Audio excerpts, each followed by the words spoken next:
USDA's quarterly stocks report offered some bullish changes to old crop grain inventory, especially for corn. Corn stocks came in at 1.995 billion bushels, over 250 million bushels below the September WASDE and 225 million below 2019. USDA pegged soybean stocks at 523 million bushels, nearly 400 million under 2019 and 55 million below estimates. Wheat stocks were down 187 million bushels from last year, with production cut by 12 million bushels from August 1st. Joining us with markets is Luke Swenson. A bullish report in terms of quarterly stocks. So the big question is, where did the stocks go, or were they ever there to begin with, Luke? I think the latter part is the big debate everyone's making. When you look at where reports have been over the last 10 years, like something like this in September is really unprecedented. So coming into it, no one was expecting a big move, but a 250 million bushels disappearing is unheard of. I think the average over the last 10 years is probably around like a 6 million bushel change. So everything kind of defaults back to looking at quality of corn. Did we chew through it faster that way? Did a billion bushels of low test weight become 800 million when you actually went through the pipeline? And that's the most likely scenario people are looking at. So with that in mind, once we get through maybe some harvest pressure, what is the upside potential here in corn? Is China going to keep buying?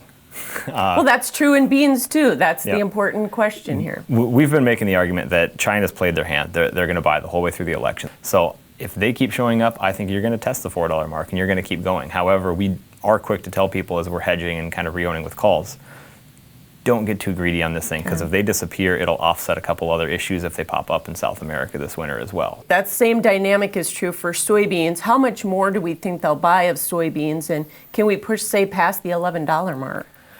I don't think it'd take very much. The big question is okay, we're looking at a report next week coming off of basically today, or 1st of October's numbers. Where are you going to estimate where the actual yield is? Do we have enough yield numbers for people to kind of adjust it either way, up a bushel, down a bushel, when only about 20% of the crop is harvested? So a lot of guys have sold soybeans off the combine. Any other marketing strategies? We've been really aggressive on the basis side, saying lock that up, take this really tight number we haven't seen in years for harvest.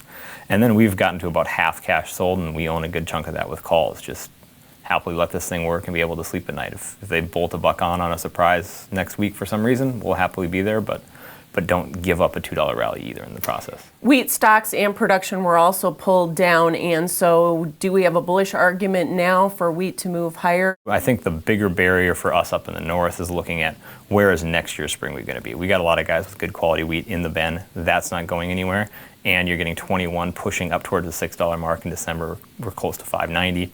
I think that's going to be a big resistance on top, as guys are happily going to be shifting some acres over there if they get the chance. All right. Thanks so much for being with us. No worries. That is Luke Swenson with the Money Farm.